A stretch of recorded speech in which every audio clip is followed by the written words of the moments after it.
जय भीम, जय शिवराय, जय महाराष्ट्र। आज जिल्हा प्रमुख जो पद दिलं आहे मला चंद्रकांत पाटील भाऊनी, ही खूप मोठं पद आहे।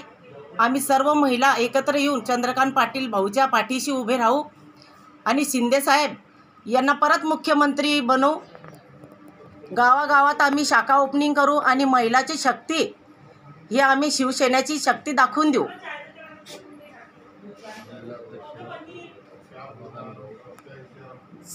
समाधान भाऊ पाटील, मुंबईचे उपनिरीक्षक विजय भाऊ देशमुख यांनी जो आमचा विश्वास ठेवला, एवढं मोठं पद मला जो दिलंय,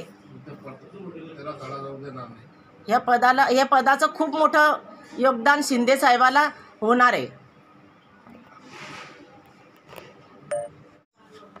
शिंदे साहेबांनी जो योजना शासनाच्या आणलेल्या आहे त्या महिलांपर्यंत पोहोचत नाही आहे। ज्या महिला आहे त्या महिलांना आम्ही गॅस सिलेंडर, जो सिलाई मशीन, अशा प्रकारचे जो योजना साहेबांनी दिल्या आहे त्या घरोघरी जाऊन आम्ही त्या योजनाचा आम्ही लाभ गरीब महिलांना देणार आहे।